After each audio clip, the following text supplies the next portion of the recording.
Hello and welcome. So you want to drive a forklift. Before you drive a forklift, you need to inspect the warehouse for hazards. You also need to put controls in place to make the warehouse a safe working environment. Today, I'm going to give you a description of hazards and a description of controls that we've got in place.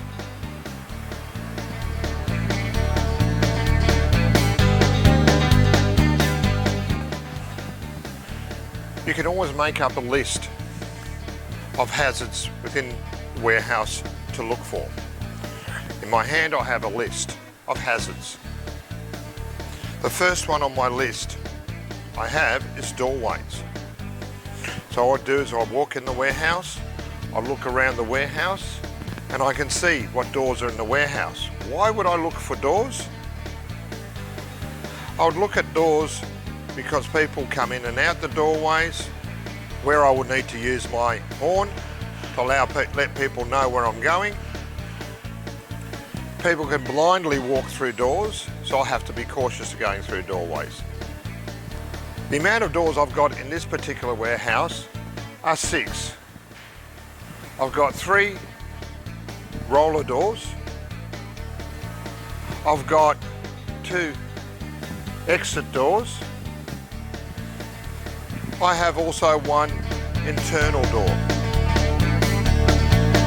The next thing on my list I'll be looking for is overhead services.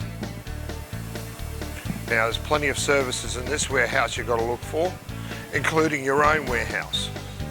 Services like the roof structure itself. You would have beams holding the roof structure up. You've got torsion bars up there. You've got lighting. You've got the top of the roller doors. You've got piping coming down. There's electric motors up there for the doors. So overhead services and lines, you've got electric lines up there. You've got wiring, conduit coming down from the top of the roof. So there's many things you want to look for. Your forklift does lift to a certain height, can hit these items up on the roof. Something else you'd want to be looking for will be surrounding structures. Things like racking, the steel barricades, the toilet block. You might say the fuse box, the doorways themselves, things that are fastened to the building or fixed to the building, all can be a hazard to the operations of a forklift.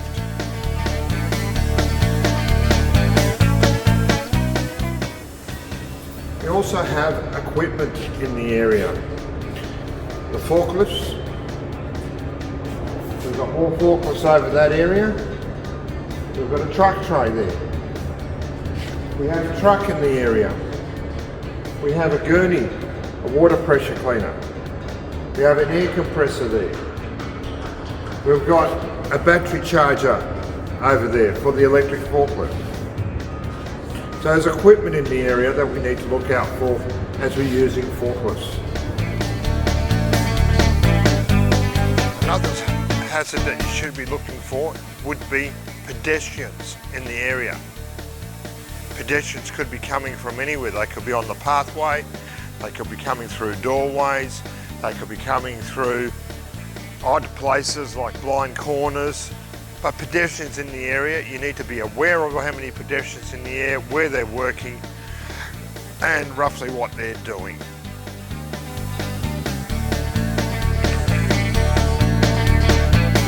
Another one to be looking for would be dangerous goods in the area. Where they are, where to keep away from, make sure they're stored correctly. In this area we've got gas bottles. We've got mixed chemicals over there. We've also got gas bottles on the back of forklifts. We've got drums stored in our racking. All need to be kept an eye on. Stored correctly, right temperature, etc. Check your MSDS, material safety data sheet. You'll also be looking for things that are unique to your workplace. Now, I don't know your workplace, but I know in this particular workplace we are a training facility. So we have items that are unique to us. What would be unique to our training facility would be the driving course. We've got a wash bay area for the trucks. We've got a training tray there to train for tie down for the ropes. We've got instructors, myself. So there are things in your workplace that will be unique to your workplace. You want to have a look around and take note of that.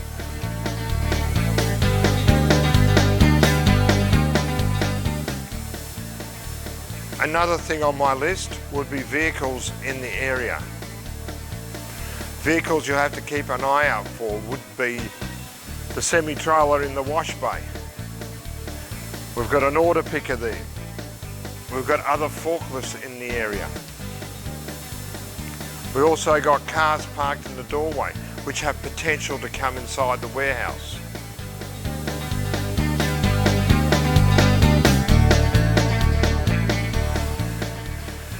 You'd also have to look for obstructions in the workplace. Obstructions can be anywhere and everything.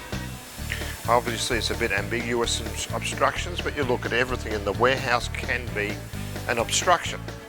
We've got barricades in the way, we've got doorways, blind corners, other equipment working in the area. We've got truck tray, chairs, there's everything in the way that can be an obstruction. That's an open one. Okay, once you have discovered all your hazards, you need to put your controls into place. Controls like barricades.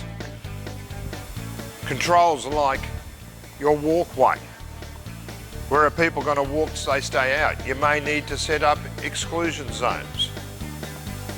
You need to know where your racking is, so when you unload the truck you can take your stock straight away. Procedures on how to do the job properly. You need to know your procedures. Floor plan. Floor plan will help you know where the walkways are, how fast you can drive, where you can park forklifts. You've got to make sure there's sufficient lighting in the area so you can see everything clearly and easily so you can work safely. You also need to know the signage in the area. Your speed limit sign, what clothes and PPE you need to wear in the area.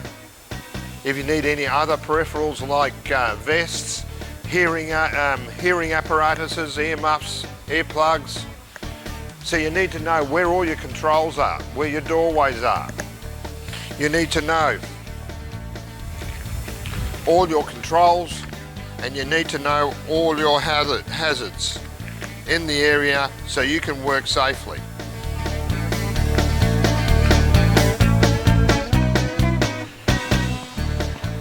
You also need to know where all your firefighting equipment is in case of an emergency.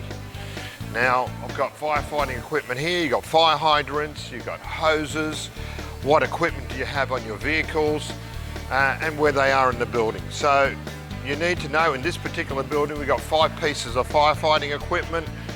I've got one here, I've got a hose there, I've got another hydrant at the other end of the door. Over the other doorways I've got more firefighting equipment.